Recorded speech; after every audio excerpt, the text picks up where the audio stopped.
Morning world, this is Tinier, and I figured I'd walk you through a tarot reading that I just did for myself. For those of you who don't know, which is probably all of you, except maybe that one subscriber I've had for years who I didn't have any videos. I don't know what you were doing, dude, but hey, appreciate you.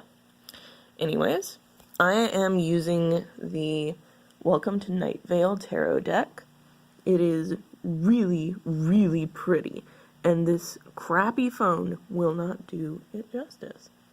It comes with this nice little bag, and, of course, the deck. For those of you who are unfamiliar with tarot, tarot is, a set of cards. They're fairly different from playing cards, and they are meant to be used to tell the future, get advice, general things like that. And let me see. My legs. Oh well.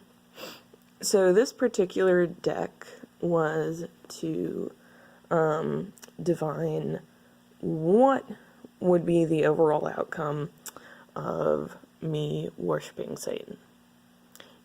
Kind of a big question. So let's see. Top row, these three, are for life, my life in specific, what's going to happen with me. Next three are for the world. Of course, I'm relatively small fish in this incredibly large ocean, so I'm not too fussed. I ain't think I'm gonna have that big an impact. Let's see. These two are whether or not I can leave at this point. And this one is clarifying those two. Let's see. And the last one, these last three, deal with what'll happen to my soul. Kind of a neat question. Figure it should get answered eventually. In the original reading, I had decided on just 2, 3, 3, and then 1 over here. The extras I pulled out afterwards as clarification. That's not always done, but sometimes it can be done. Yeah.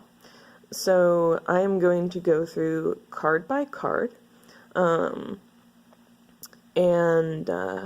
see what each of them mean, and then go through. So yeah, that's pretty much the way tarot reading works.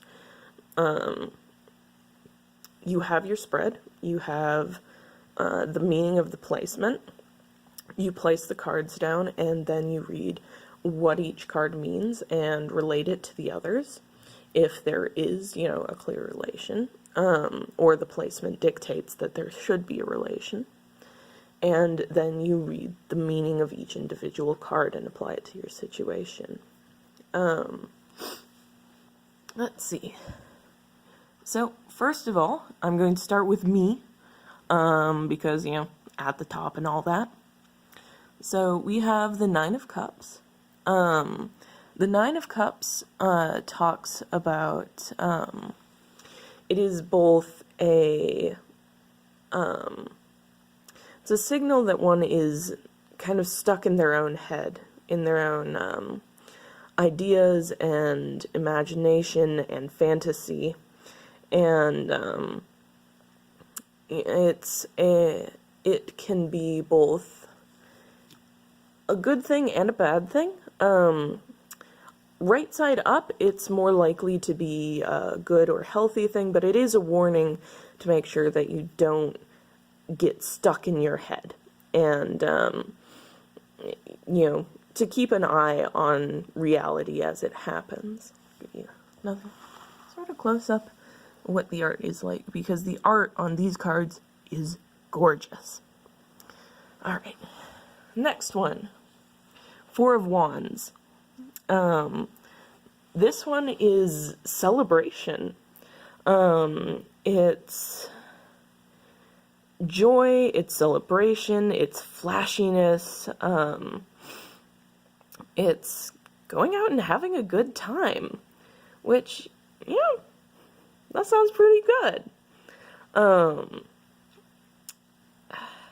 I do kind of think that the way I generally dress and present myself is generally, a celebration of life, of being different, of being myself no matter what, and things like that. And I have sort of repeatedly thought of the way that I approach worship as more a celebration of the, whatever entity would be worshipped, in this case, Satan, rather than worship through obedience and, trusting, a God to have, all the answers and stuff like that, which is what I pretty much see Christianity to be. So yeah, that has some meaning. Also, for those of you who know the podcast Welcome to Night Vale, that is a depiction of the celebration Fashion Week, and I like fashion. So, a little personal meaning. Alright, the next one is the Queen of Pentacles. And, I should mention, this is sort of a technical thing, but it is interesting. Cups deal with spiritual things and emotional things. Wands deal with energy and emotion. Pentacles deal with material matters, including projects and actions done in the physical world. Let's see. Do we have any swords? Yes.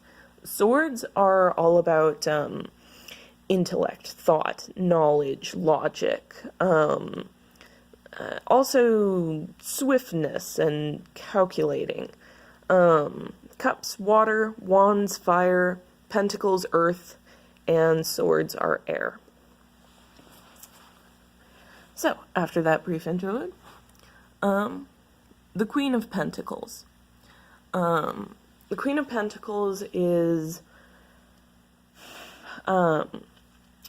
ruthless determination to get things done. It is success, and it is calculating success, and it is drive. Queen of Pentacles can sometimes mean a person. Queens and kings can often mean a person, not necessarily me, but since this top row is for me, I'd be really surprised if it was anyone else. And yeah, I can see myself in a bit there. Hopefully the whole bloody axe thing does not turn out to be literal. I'd prefer to not with that. And no, for those wondering, I do not sacrifice animals to Satan. In fact, I do not sacrifice anything to Satan, really. No. So that's that.